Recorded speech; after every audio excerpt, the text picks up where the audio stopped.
Hello, hello. Hello, Miss Chili. Hello, Master Bolts. Happy Friday, guys. Hello, Mr. Smith, Miss Susan. Hello, Mr. Jeff. If you guys have the ability to turn your camera on, please do. Love to see your beautiful faces. Gonna get everybody in, get started in about a minute. Definitely gonna want some form of a note-taking device.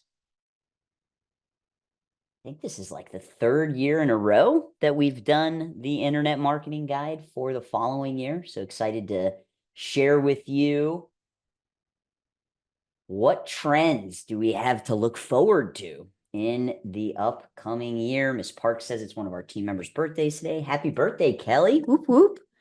Awesome. Mr. Landrum, hello. Ms. Ramirez, hello. Nice to see you. Can you guys in the chat give me one word? How are you feeling today? One word. How are you feeling? I'll kick us off. I am pumped. Always love doing these webinars. Great. Cold. Yes, it is freezing in Florida right now. I don't know about you, Miss Jilly. Were you cold today? Yeah, I was in Little Rock, Arkansas this week, and I did not look at the weather before I got there, and I did not pack appropriately. Very cold. Cold in North Carolina. Awesome sauce. I love it. Unbelievable. Cold in PA. Hello, Miss Angelieri. Nice to see you. Mr. Leader, hello. Mr. Miller, nice to see you, sir. We had snow this week. Oh, can't do it. Definitely not jealous of those of you that live in climates where there is snow. Not my jam. We have snow right now. Doylestown, yes. You guys are super north. All right.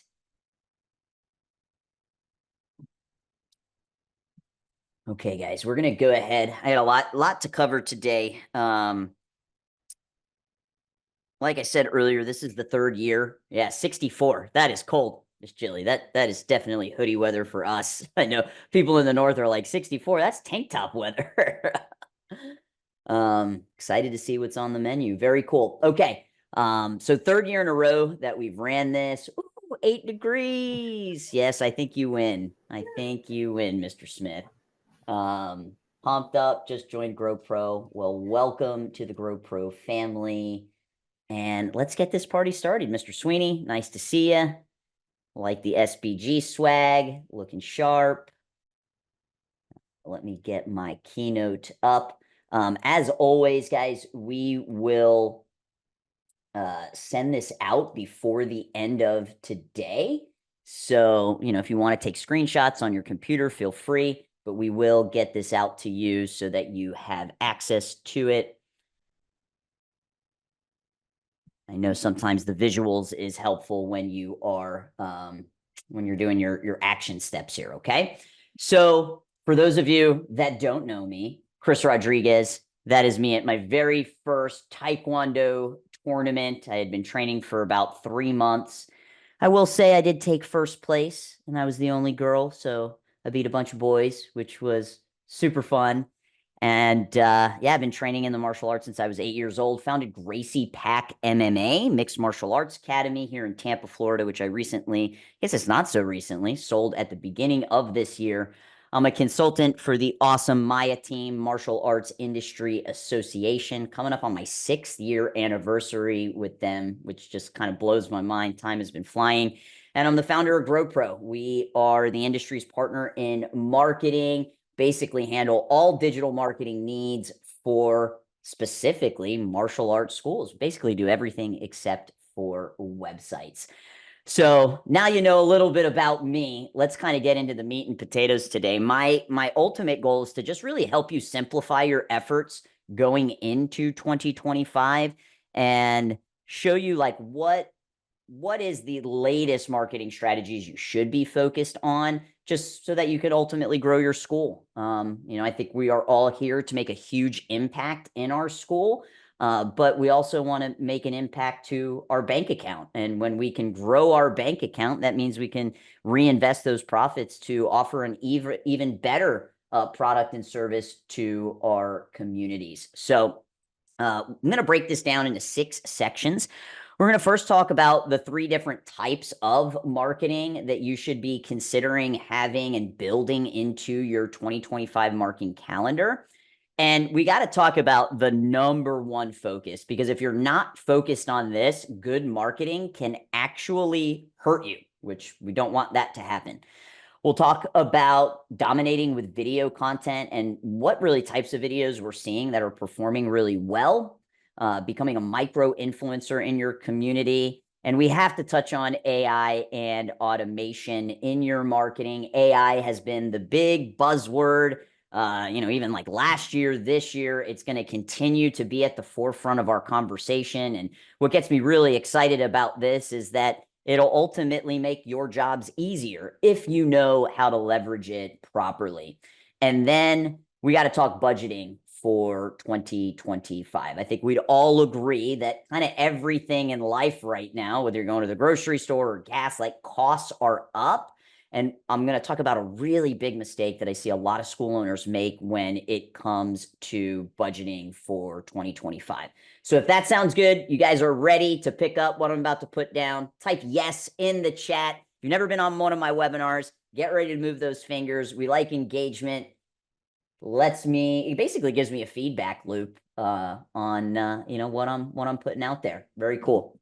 So I think often, because I get this question right at the end of the year, like, Chris, what should we be looking out for in the upcoming year? And it is a great question, but what I have found in my entrepreneurial journey is that you often don't need something new. You just need what is true. And there are true and tried marketing practices that you're always going to be doing in your school, which we're going to touch on those. But then, yes, especially because of AI and how quickly it is improving, we are going to touch on some of the new stuff. And for some of you, this, might be more of a reminder, which we often need to be reminded more than we need to be taught. I know that I've been to events, I've been to webinars, and I've heard what the speaker is saying previously, but it didn't land because of where I was at either personally in my life or in the business. And sometimes you can hear something said and you've heard it before, but now it just lands differently because where you're at in your business. So we often need to be reminded more than we need to be taught. So as just kind of an overview, and as I go through this list, I want you to just kind of mentally, or if you're going to be writing it down, go through and check off, are you doing these 3 different types of buckets of marketing, which we have internal marketing, external marketing, and digital marketing. And with your marketing strategies, some of them are going to require your time, your energy, and your effort. And in some cases, it will require your money.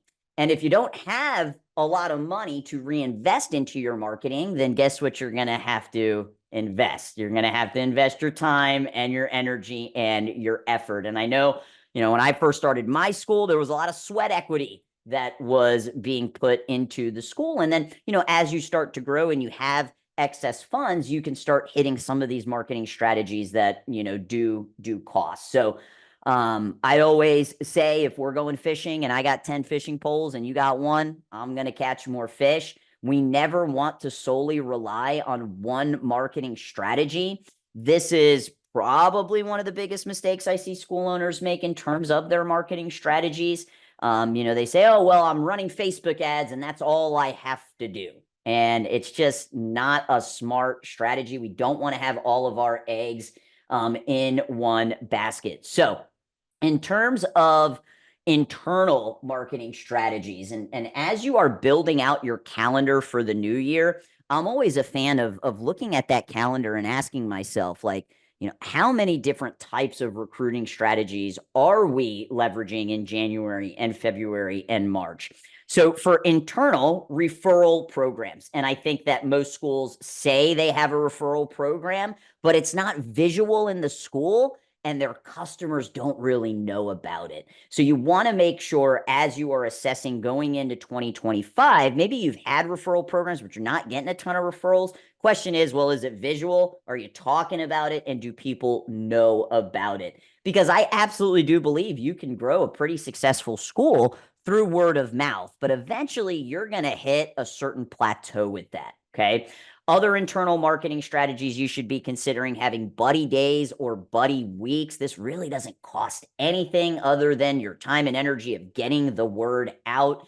It's so interesting how many schools aren't leveraging this on a consistent basis. And I think sometimes people say, oh, I tried a buddy day, it didn't work. Well, I know plenty of schools that do buddy days and they work really, really well. And it often has to do with the follow-up procedures that you may or may not be doing.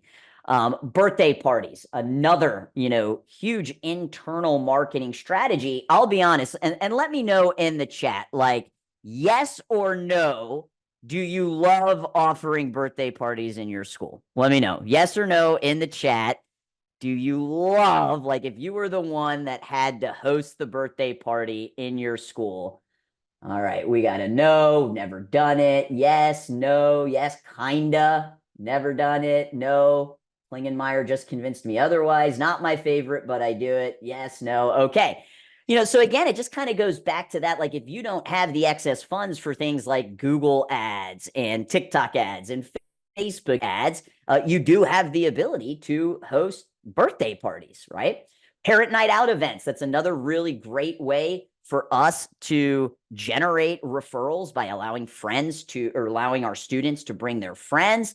And then we have open houses. And this was a really big focus for those of you that joined us for 30,000 students in 30 days. I believe Master Bolts took first place in that. Great job, sir. But this was the real big focus, was hosting an open house. So these are just some of the internal marketing strategies that really aren't going to cost you a lot of money. We then have external marketing strategies, right? Going outside of the school. And partners in education, if somebody said, Chris, you can only pick one marketing strategy, that's it, only one, right? Which we know that's not the case. But if my back was up against the wall, my answer would always be partners in education. We are predominantly a kids' school. We have tons of elementary schools located around our facility that have hundreds and hundreds, thousands, if you add them all up, of our ideal customer.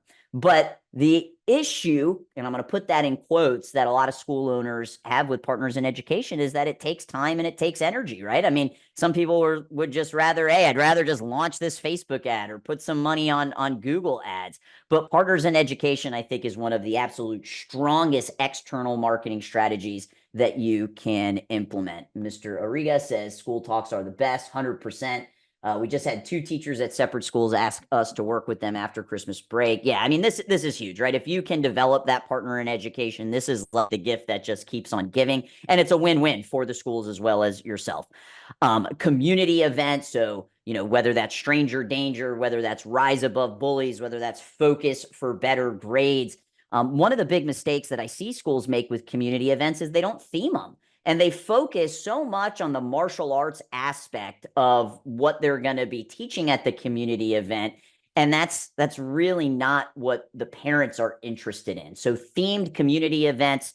Of course, we have B2B marketing. We were huge with rat cards. Rat cards was something that we would do every single month. These are little 6x9 like postcards that we would put into the local mom and pop shops. And again, it doesn't cost a lot of money to print those cards. I mean, you're talking maybe $100 and $150, but it takes boots in the ground, right? It takes your time and energy to go out and place those in these mom and pop shops. Direct mail campaigns. Yes or no? Direct mail. Is that something you guys have ever done? So you've gone to like the United States Postal Service website and ordered a direct mail campaign and sent mailers out. Yeah, Kabir says maybe twice ever. Okay, not lately. It's not cheap, guys. You have the printing cost, you have the delivery cost. You're probably looking at about $1,000, $2,000, maybe $3,000, depending on how many that you put out. Because of the cost of them, the recommendation would really just to be very strategic about when you're pushing them out. And we always talk about the 3 times of the year where you should be going heavier in your marketing, going into summer, coming out of summer, going into the new year. And then, of course, we also have print advertising, right? So as I kind of go through those, I want you to just mentally like, okay, yes, we're doing a referral program, but no, we're not doing buddy days. We're not doing birthday parties. We're not doing open houses. And at the end of the day, you really just need to see how many lines out in the ocean do you have. And I'm not saying you need to do every single one, but you can't just do one. My personal favorite is digital. One of the reasons we were just talking about the weather here in Florida and how it's quite chilly, but typically it's ridiculously hot. And one of the reasons why I really focused on learning digital marketing was because I thought it was pretty cool to sit in my air conditioned office, open my laptop, launch some ads, and have leads start pouring in. But with digital comes a cost, right? We have paid ads. The main platforms you really should be focusing on are Facebook ads and Google ads. And I just want to, just for a second, make sure we all understand the difference between those two. Your Google ads, those are people that are actively searching for martial arts, right? If somebody typed in martial arts near me or martial arts in Tampa, Florida, we would want our Google ad to be served. And it's a lot more expensive to get leads through Google than it is Facebook, but it's because it's a much higher quality lead because that lead is further down the customer journey and they're closer to being ready to buy.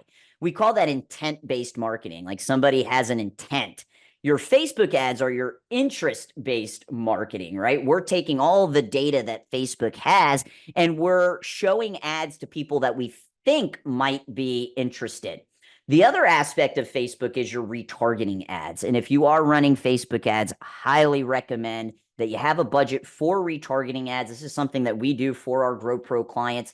But all that basically means is if somebody has been to our website or showed some form of interest in us, we will show them an ad and remind them like, hey, have you taken advantage of whatever our trial offer?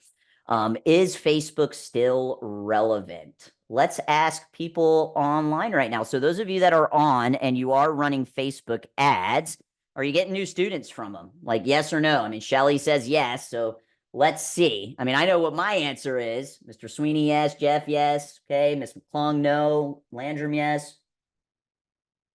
For the most part, yes. And what I will say is that there are just certain markets that are more difficult to advertise in than others. Miss Bryce, yes. That is awesome. Congratulations. We run ads. I think we're at 489 clients that we're running Facebook ads for. So we get a lot of data, right? And there are certain markets that absolutely crush, meaning they're getting tons of leads. They have a very low cost per lead. And then there's other markets, we have schools that are getting $10 leads, $15 leads. There's other markets where you might be $40, $50, $60 cost per lead. And our strategy is the same across the board, but there are variable aspects that are involved. And some of those variable aspects are your location and how many other advertisers are advertising in your area because it's an auction. So if you have a lot of people that are advertising in your area, it can ultimately increase the cost. The other important aspect is what you're doing organically. So you see on digital, we have social media on there. And what we find is that the schools that are active organically online have a tendency to perform better with their paid ads, okay? Your Google business profile, I've done a couple of different webinars on this, is probably like a hidden gold mine for a lot of you. Most school owners, when they first open their business, they get a Google business profile and they just kind of forget about it. But your Google business profile, your reviews, putting photos on there, posting on there can actually help you rank higher when people are searching for you. And the cool thing about Google Business Profile is that it doesn't cost any money. And it's just like a very foundational marketing strategy that not a lot of schools are putting a lot of time and energy and effort in, okay? And then email marketing. And again, email marketing, some of these, like your Google business profile, your social media, your email marketing, that doesn't cost any money. That is just your time and your energy. And we're going to talk a little bit about something in email and text message marketing that we're seeing working really, really well that I want to make sure that you implement into your 2025 strategy. So, as I just kind of went through this, it's just a very quick overview. We could literally do an hour-long webinar on every single one of these marketing strategies, but I just want you to think, especially as you look back in 2024, because we don't want to repeat the same mistakes that we made. And if you're looking through this list and you're like, man, like I really only did maybe 1 or 2 or 3 of these, well, let's, have that lesson be that we need to get more lines out in the ocean. Okay. Now, you can do every single one of these and do every single one of these to the best of your ability and have the most amazing marketing strategy. But what you must remember is that there is nothing more important than the product that you deliver on the mat and the way that you make your students feel. Because if you are not delivering an exceptional product and service on the mat, and you're not making your students feel like this is a community and a family that they belong to, all of this marketing that you're doing is ultimately going to hurt you. So at the end of the day, this is never going out of style. There will never be a time where this shouldn't be your number one focus.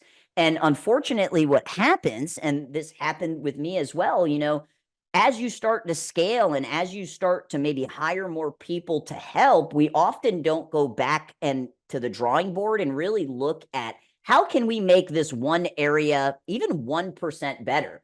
And that could be down to how we're greeting our customers when they come in. What does the onboarding process look like once they become a new student? And just trying to make the product and service that we're delivering on and off the mat excellent all the time. And this is the most important thing. This is never going out of style. And one of my favorite quotes is, I've learned that people will forget what you said, people will forget what you did, but people will never forget how you made them feel. Okay. I showed you a picture earlier in the beginning right here where I was competing at this tournament. And, could you argue, well, it was your very first tournament, that's why you remember it so well? I mean, I was 8 years old, but I have a picture not only with my head instructor at the time, but my assistant instructor. His name was Mr. Paul Bregman, and he was a first-degree brown belt, wasn't even a black belt at the time. And I will never forget how he came up to me after I took first place. He got down on his knee, eye to eye with me, looked me in the face, and just said, I am just so proud of you. I'll never forget that because of the way that he made me feel. So you can implement all of these things, but if we are not focused on having an exceptional product we are delivering on the mat and focusing on how we're making our students feel, it's going to be very, very difficult to win in 2025. Okay. The other thing I want to touch on, because we see this, and I think sometimes as business owners, we have to look in the mirror, and it can be difficult. But we'll hear this from clients where they come to us, say, Chris, we're getting a ton of appointments, we're getting them to show up, but none of them are enrolling. And if none of them are enrolling, then that is telling you that there is a gap. There is room for improvement in what your sales process looks like. And there are so many schools out there who, one, don't even have a sales process, or if it's the owner doing it, they don't have a replicatable process that somebody else can do for them. But if you are in this area where you are getting leads, you are getting appointments, they're showing up, but they're not enrolling, you really need to look at, well, what does that process from that first touch point of speaking with them on the phone, confirming with them, greeting them, what that introductory lesson looks like, then we really have to reassess that. And I love this question. Miss Susan asks, what is the expected enrollment number percentages from a trial? And we are going to break down the KPIs in the very last portion of this. But to answer your question, 80% would be the lowest that I would deem acceptable. So if you have 10 people coming in, trying you out, the ultimate goal would be to enroll 8 of them. Okay. And I know some schools that are higher than that. I know some schools that are lower. Okay.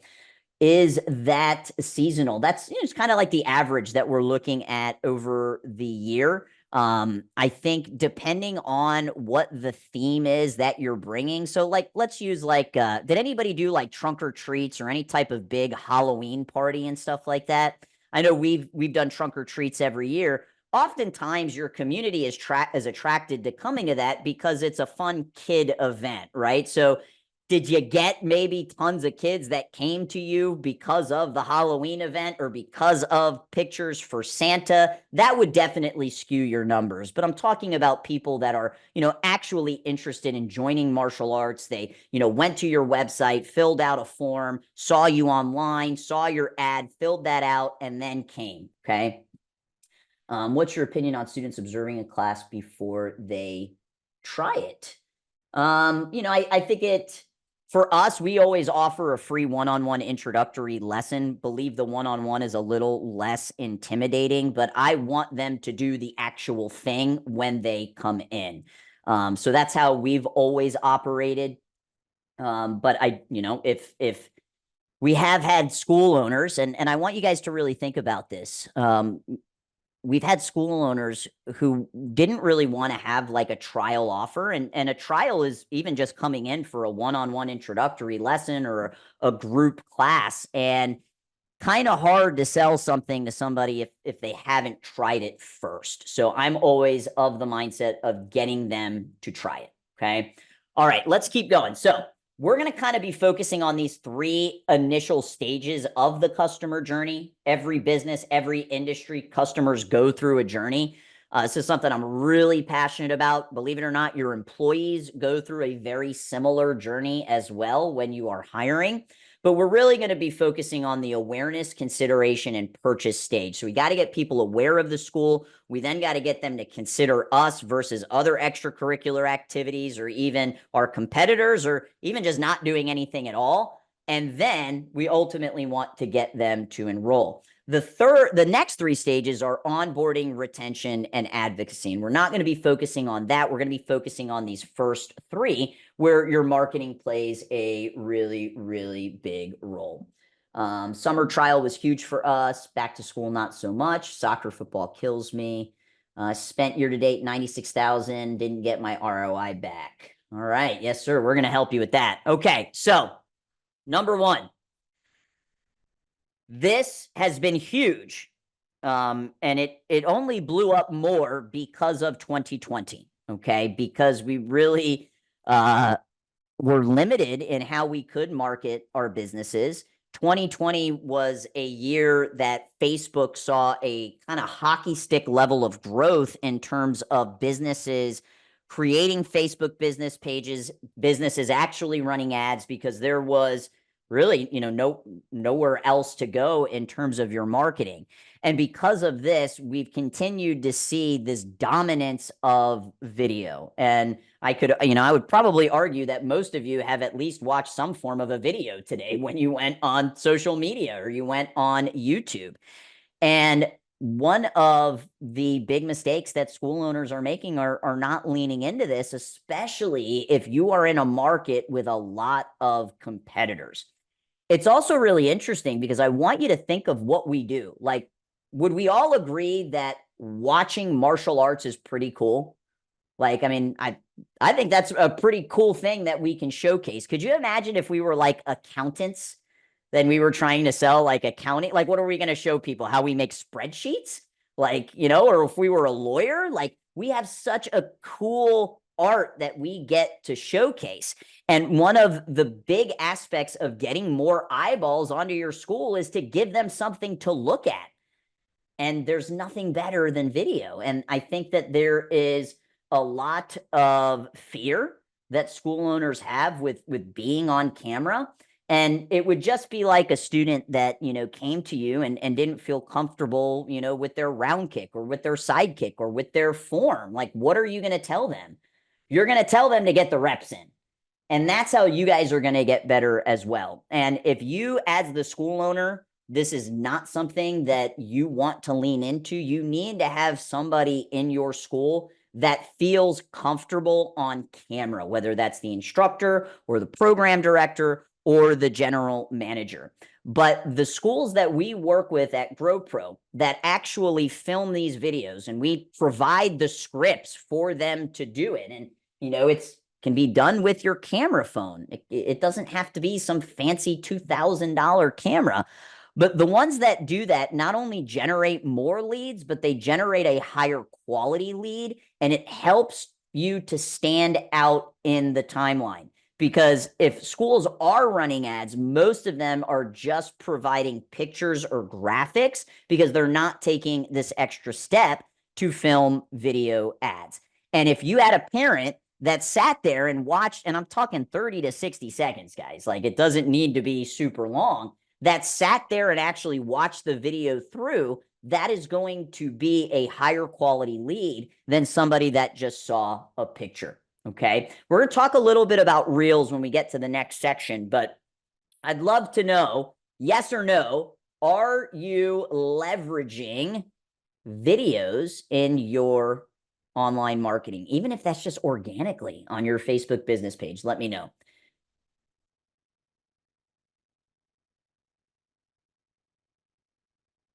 All right, we got a couple. One-man show, having trouble balancing time to film and edit video. I can understand that, respect that. Starting to posting some. Where would I find scripts for videos? If you're a GrowPro client, then we have them hosted in our GrowPro Online Academy. But if you are maybe not somebody that feels confident with writing content and writing scripts, we're going to be talking about ChatGPT here in a minute, okay?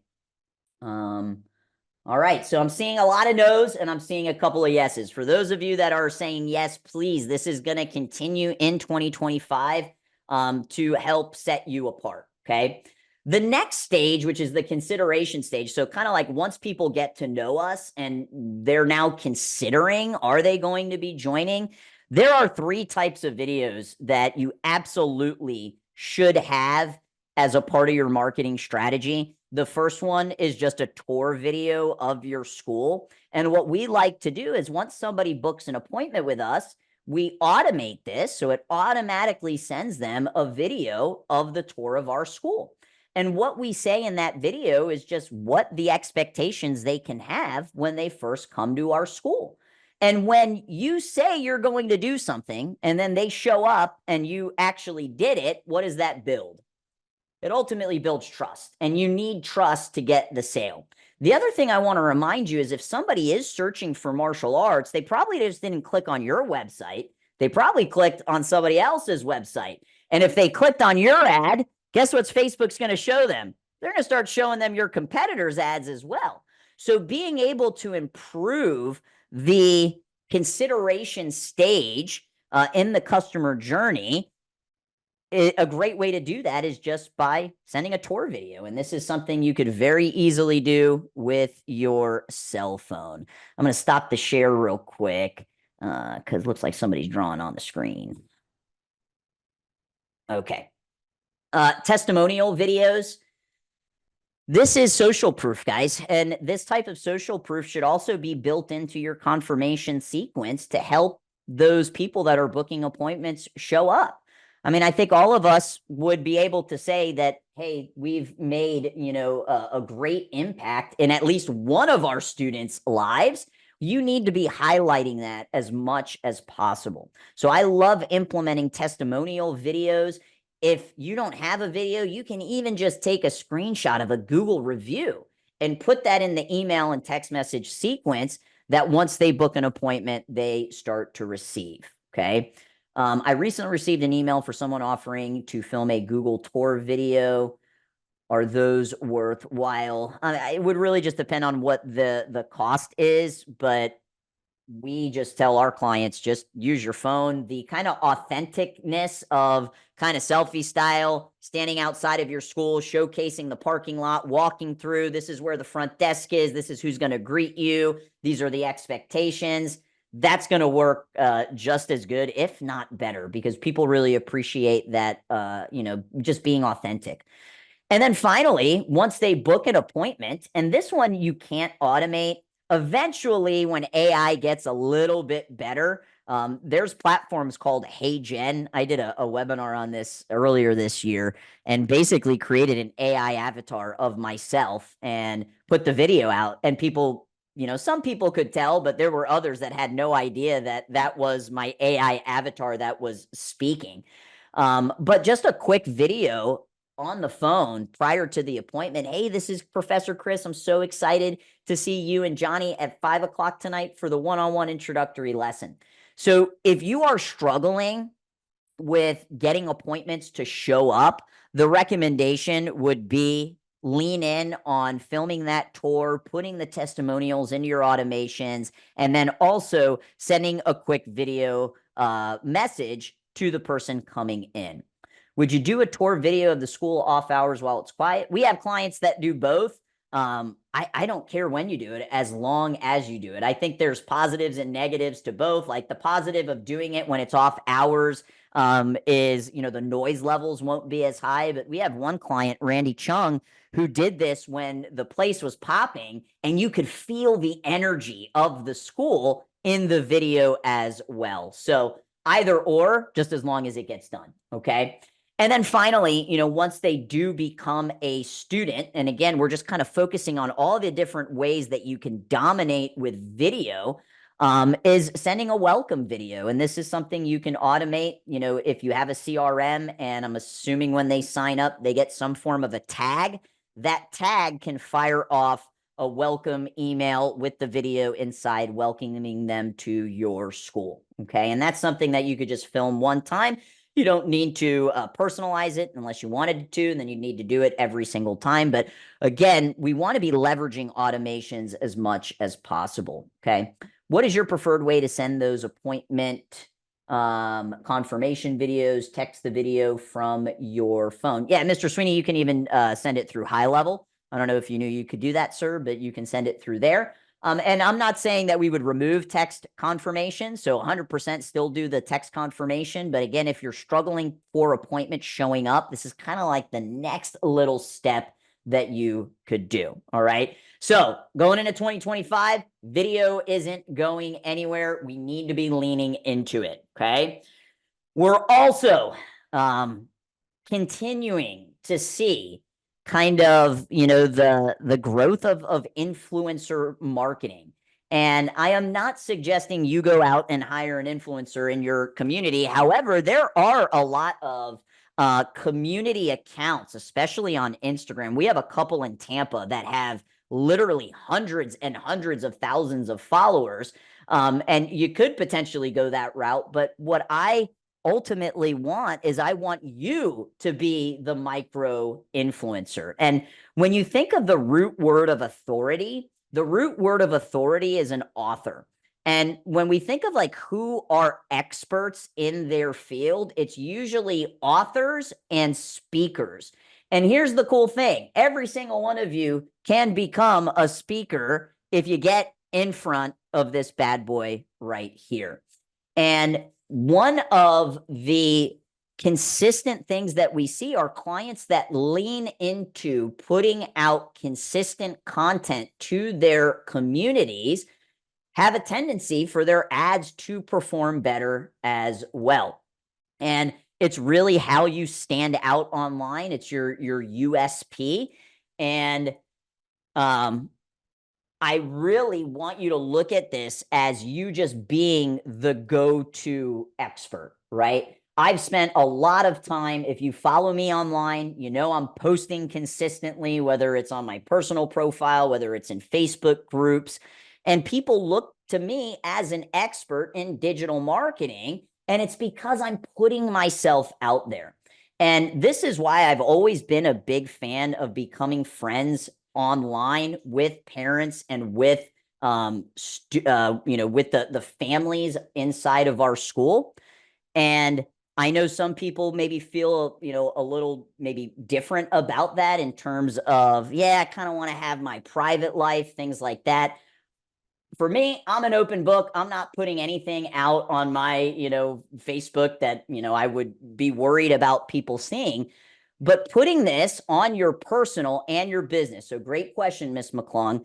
Your business page, guys, when you post on your business page, you're going to be lucky if about 10% of your followers see it. And Facebook did this on purpose. This was a huge shift as we started getting in the later, like 2017, 18, 19. Prior to that, you could post on your Facebook page and you could see a ton of engagement. And Facebook's really become a pay-to-play platform. And if you do put it on your Facebook business page, which I do recommend, you're going to get some people to see it, but not as much if you put it on your personal page. But that means your personal page, you've got to be friends with you're the families, with the parents, with the adults, so that they're seeing it. And oftentimes, they will share that content for you. Okay. So it's really just becoming a go-to expert. And the way that you become a go-to expert is by putting out content. If you don't have content, you don't get a click. If you don't get a click, you don't get the lead. If you don't get the lead, you don't get the appointment. If you don't get the appointment, you don't get the sale. And my challenge to you is just to start, even if it's just one video a month, like that's more than what you're doing now, and eventually working your way up. I put out a video a day. In no way am I suggesting that. Most people are not going to be able to keep up with that. So start small, and then you can start adding on, and think of the different educational lessons that you want your students and their families to learn the benefits of martial arts, and start putting content out with that. And now with ChatGPT, very easy to come up with content like that. Okay. How do I feel about live video on Facebook? I love live video.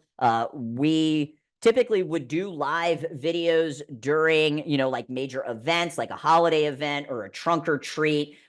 We would do them during community events. Maybe it's just like a high energy class that's going on, and we want to showcase that. But live videos, again, it's just another way for you to get yourself out there. Okay. Mr. Landrum said, would you video the welcome packet explanations?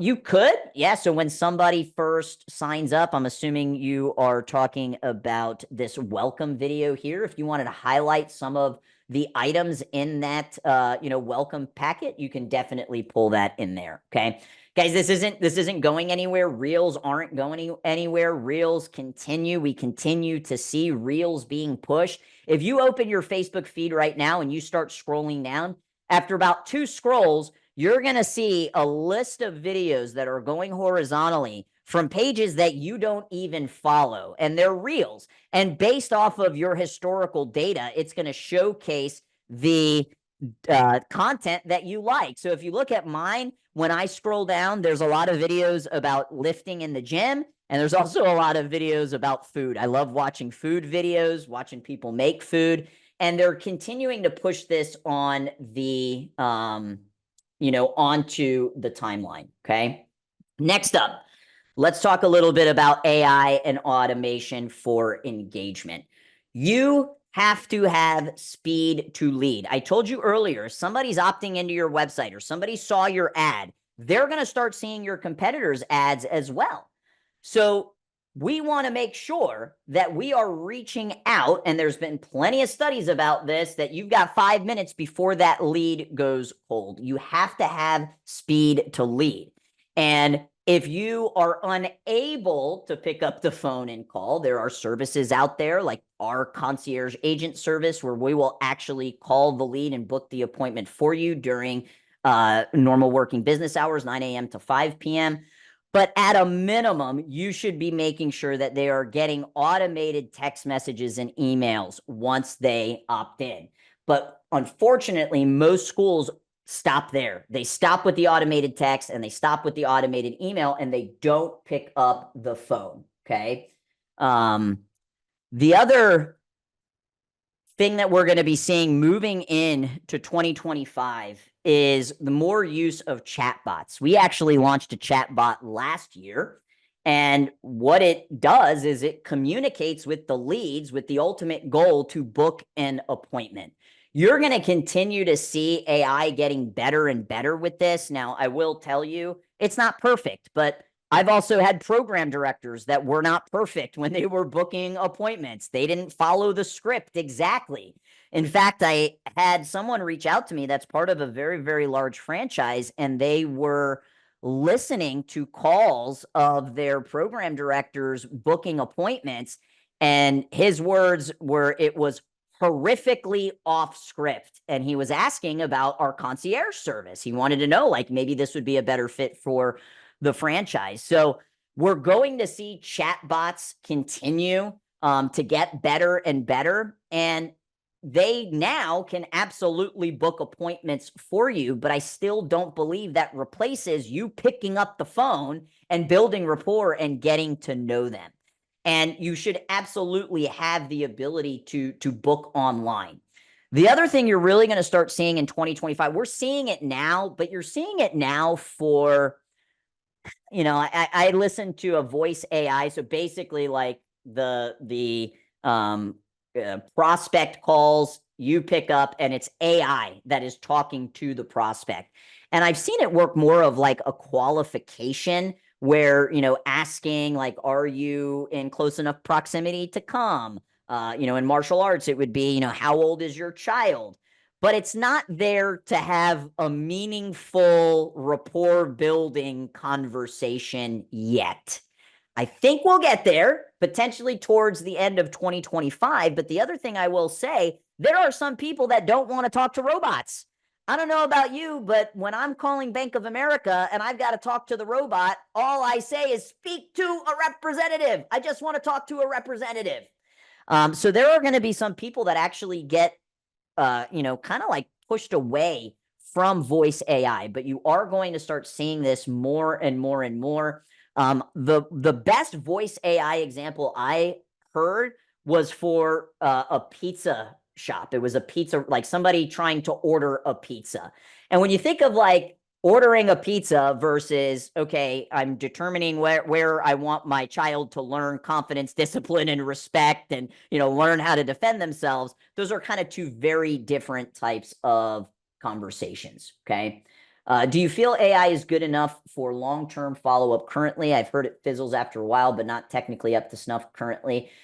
So I mean, I think AI and automation sometimes, those words get used interchangeably. But if you had leads that came in and, maybe they stopped responding, having an automation that just reaches back out in, let's say, 3 to 4 weeks, you absolutely should be doing that.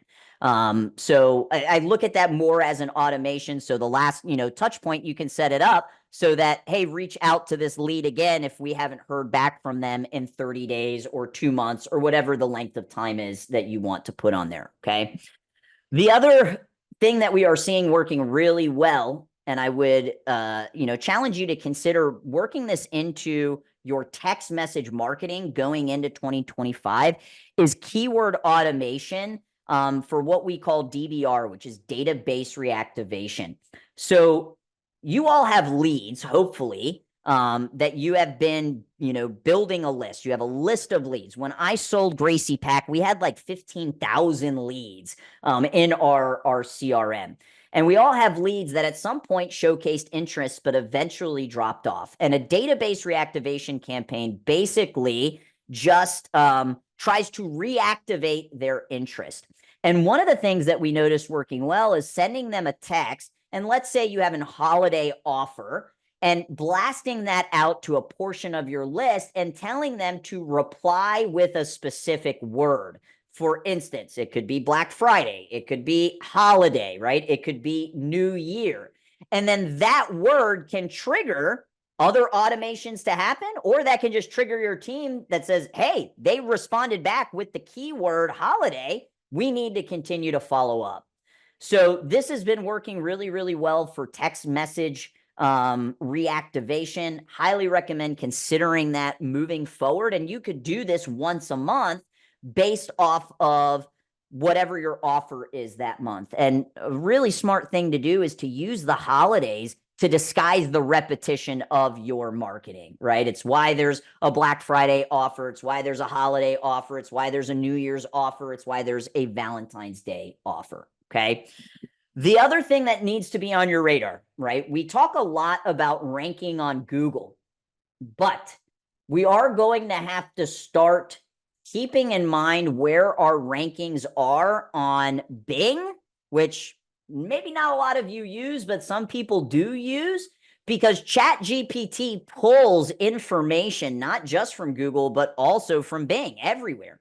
And ChatGPT search. So this is something that was recently launched. They basically built a Google through ChatGPT. So you could go to ChatGPT search and say, what's the top martial arts school near me? And it's going to give rankings.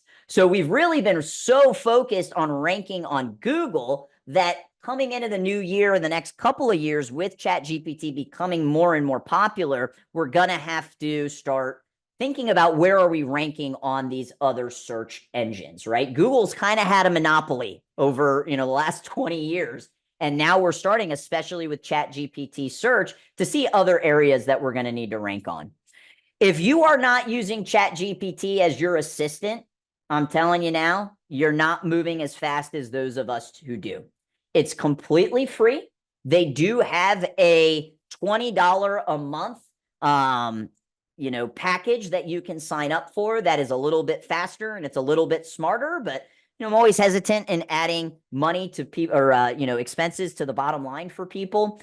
But this is literally the second tab that I open every single morning when I sit down on my computer. I open my Google Calendar, which is my boss, and then I open my ChatGPT, which is my personal assistant. Okay.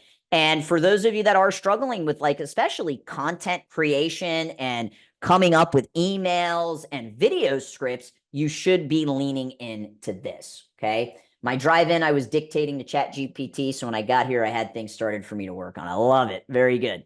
Okay, last up, guys, as we wrap up today, budgeting your marketing in 2025, okay? We talked earlier about if you really don't have money, then you have to put some sweat equity in, right? We've got to put our time, we got to put our energy, and we have to put our efforts, okay?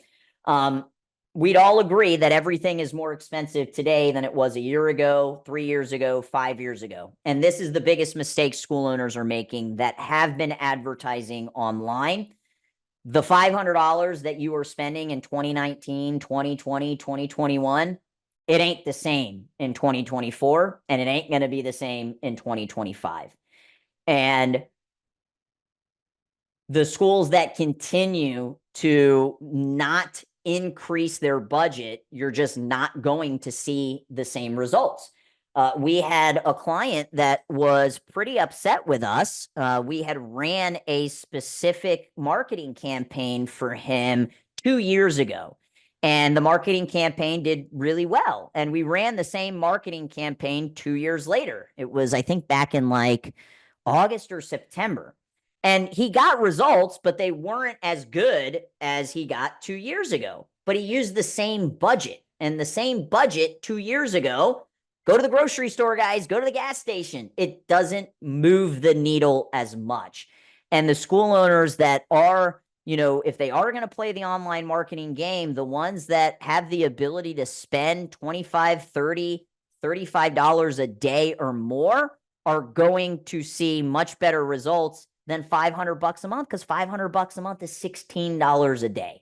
It's just not, our dollar doesn't go as far anymore, unfortunately. And you really should be building a budget off of your KPIs. So I know we were talking about percentages earlier. This is what you should be aiming for. Your leads, we want to aim to have 50 to 60% of our leads book appointments. So if you had 100 appointments, we want 50 to 60, or excuse me, you had 100 leads, you want 50 to 60 to book appointments. And the reason 50 to 60 is because we have leads coming in from different places, right? You have leads coming in from your website. Maybe you did an offsite booth. Maybe you're running Facebook ads. Maybe you did rat cards. And the leads specifically from Facebook, because it's that interest-based marketing and they're not actively searching for martial arts, they're going to have a lower booking percentage than leads that, let's say, come from a Google ad or a referral, right? That's going to have a much higher booking percentage. So that's why we have that 50 to 60%. In terms of showing, we want 70% of the appointments that we book to show. And notice it has an asterisk there. And the reason why it has an asterisk there is because your offer does play a role. And if you require people to purchase a paid trial, maybe you're doing like 4 weeks for 49 or 2 weeks for 29 or 5 classes for 25 or whatever it is, they have skin in the game because they've already paid you. So if you require that payment beforehand, your appointment to show ratio is going to be higher than 70%, which is why we have the asterisk. And then show to close, like we talked about earlier, is 80%. Mr. Eric, will you have the offers all set for us? We make recommendations of offers, and this is why. Can everybody drop in the chat right now what your typical bread and butter offer is? So like if somebody came in, what is that trial offer? Are you doing a free class, free one-on-one, 2 weeks? So Mr. Bolt, Master Bolt's 2-week free trial, 4 for 49, 39 for 4 classes, 2 weeks free. This is why we make recommendations on what we have seen the stats show that work the best. But what you have to remember about your offer, you have systems tied into this offer. So the school that's doing 3 classes for $49, their systems to convert during those 3 classes is different than Jeff, who's doing 2 weeks, 2 private lessons, a uniform for $79. So your back-end systems play a role into the conversion rate of the offers, which is why we don't force offers onto our clients. We tell them these are the offers that we consistently see work well and allow the clients to choose from there, okay? So just to kind of give you some actual factual numbers, if you had 50 leads and 55% of them booked appointments, that would give you 27 appointments, 70% show, that gives us 19 shows, and 80% closed, 15 enrollments, okay? And what's cool about this is then, you know, based off of what your percentages are, it's going to show you where you're lacking. If you're only booking 20% of appointments from the leads that come in, that's telling me you're probably not calling them fast enough. You're not leveraging automations. The phone script, maybe you haven't listened to the person that is booking. Maybe they're not following a specific script or framework, and we've got to improve on that. If you are only enrolling 40% of the people that come in, well then, man, we really need to look at your sales process. So when you track these numbers, that's why it says math is the path. It's going to tell you where you have room for improvement, okay? This is another big mistake. Let's say your school was doing I'm using easy numbers here, $120,000 a year, and you're going to take 10% of the revenue and put it to marketing. So you say, okay, I've got $12,000 for the year. What most schools will do is say $12,000 per year divided by 12 months, that's $1,000 per month. And it's just not the best way to do it because there is seasonality, and you should be increasing the budget going into summer, coming out of summer, going into the new year. And also if you're trying to leverage big holidays, right? If maybe you want to do a really big push for July 4th, or you want to do a really big push for Black Friday, well, then you're going to have to increase your budget during that time period, okay? $25 per day, guys, which would put you at about $750 in ad spend, is really what kind of the new $500 is. So if you've been consistently spending $500 a month, the recommendation would be bump it up $250 more. This is going to give you more ad spend per day to get better results. Chris, I don't have $750. I don't even have $500. That's okay. Guess what you're going to have to do? You're going to have to do some sweat equity, which is why we went over some of the internal, external, and digital strategies that don't cost any money, okay? Math is the path. I have probably about 5 minutes left. I understand if you have a hard cutoff at 1 o'clock and need to bounce out, we will be sending the recording, but I don't want to skip this last part because I think it's really going to put the bow on this, okay? Besides, cost per lead, which I think for most people, that's a number that they might know. But these other numbers, cost per appointment, cost per acquisition, and lifetime value, the schools that really focus on these numbers are the ones that we really see go good to great. So if you're trying to figure out your cost per lead, you're just going to take the amount of money you spent on marketing and you're going to divide it by the number of leads. So if you spent $1,000 on marketing, you got 50 leads. Well, guess what? You got a $20 cost per lead. All right. It's pretty simple math. No crazy calculus or algebra. Cost per appointment, you're going to take the amount of money you're spending on your marketing and divide it by the number of appointments. And that is, in this case, if we spent $1,000, we got 30 appointments, we're getting about a $33 cost per appointment. So if you've just been kind of focusing on cost per lead, I want you to really kind of take it down to the next level and look at cost per appointment. And then we have cost of acquisition. If I asked you, how much does it cost to bring in a new student? I want you to know that number. And you're going to take the amount you've spent on marketing and divide it by the number of enrollments. So in this case, if you spent $1,000 on marketing and you got 15 new students, that gives you a cost of acquisition, a CAC, of $66. I'm curious in the chat, if it cost you $66 to get a new student, would you be happy with that? Yes or no? Cost you $66 to get a new student. Would you be happy with that? I'm seeing quite a few yeses. Have you guys ever thought, well, what number would you not be happy with? Would it be 100? Would it be 150? Would it be 200? Well, that's really going to depend on your retention. The better retention you have, the more you can spend on the cost to acquire a customer. And this also plays a role into how much you're charging and your student value, but it really ultimately comes down to, if you know these numbers and okay, I'm spending $66 to acquire a student. I was okay with the 15 students, but I want 20 students. Okay, well, then that means you need to spend $1,320. Well, 20 students, let's raise the bar a little bit more. I want 25 students. Well, then you need to increase your marketing spend. But you're flying blind if you're not tracking these numbers to know how much you should be spending. And the ultimate number to know is the lifetime value of your student. And some of your CRMs might be able to pump out some of this information.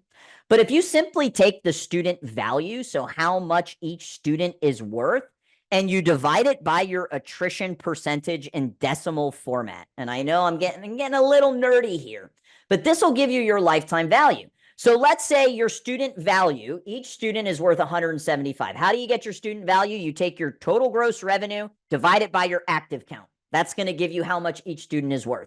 And let's say you had a 5% churn rate. So you're losing 5% of your student base every month. You would divide it by 0.05.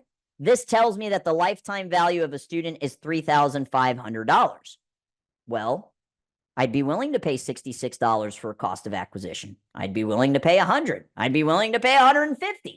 And in some cases, especially if you're doing a low paid trial offer and you're including the uniform, it's kind of a loss leader on the front end, but once they enroll, you're making that over and over and over again on the back end. So in this example, if we spent $1,000 budget and that got me 15 new students, that lifetime value is actually $52,500 if you keep your students, which is why, even though everybody wants to talk about recruiting, the actual conversation is about retention, which is why I said in the beginning of this webinar, what is the number one thing you must focus on? The product and service that you are delivering to your students and how you make them feel. I get it. We all want to talk about new students. You wouldn't need as many new students, which means you wouldn't need as large of a marketing budget if you kept your students longer. And you do that by making sure you are consistently improving the product and service on the mat and how you make your students feel. So going into 2025, your action steps. Make sure that you don't just have one line out in the ocean. We need to have multiple lines out in the ocean. And for some of you, that means more sweat equity than others. We have to focus on getting 1% better in all of the different business operations in our school. We should be dominating with video content and becoming that go-to expert. We should be saving time and energy and money through leveraging AI and especially automations. And you really need to sit down looking into the new year. And what you're going to have to do is you're going to have to look at your stats for 2024. So if you haven't been tracking them, hopefully this is motivation for you to start tracking these numbers so you can see what your cost of acquisition was. And you can say, okay, you know, I've been spending $100 to acquire a new student. I want 20 new students a month. I've got to be putting $2,000 a month in marketing. Okay. So if you want help with your digital marketing, we offer a high performance marketing audit. We'll audit your page, your ads, your Google business profile. We'll even give you a heat map ranking so that you can see how you are ranking on Google. It'll literally show you, depending on where the person is standing in your city, where you rank. If you're first, second, third, all the way down to 20th, you just go to growproagency.com/survey to book that. It's completely free. And if you're not in the Martial Arts Entrepreneurs Facebook group, this is my invite to you. I put out content that I believe is helpful to school owners every weekday, and we'd love to have you in there. So before we wrap up, I know we're about 6 minutes over. Any questions I can answer for you guys? How do we influence Bing and ChatGPT search? Yes, this is something that we are currently researching for our clients, and you can expect upcoming webinar on how to do this because it's pretty new. Not even everybody has access to ChatGPT search yet. You had to go on a wait list, and they've slowly been drip releasing it out. So when we have the answer to that, we'll definitely do a webinar on it. For now, just really focus on where you are on Google, though. Great question, Mr. Sweeney. Any other? Just had your access granted. That's awesome. Any other questions, guys? All right. As always, I appreciate your time, your energy, your efforts, your participation. Where can you make avatars for yourself for a video? I'm going to tell you, but my concern is that you're going to spend a ridiculous amount of time playing with this, and there's just not a ton of use cases for it yet. But it's called heygen.com. So if you want your own AI avatar, you know, just put a specific amount of time aside because you can get sucked into the AI rabbit hole pretty deep. Okay. All right, guys. Hope everybody has a great day, and we'll see you soon. Bye-bye.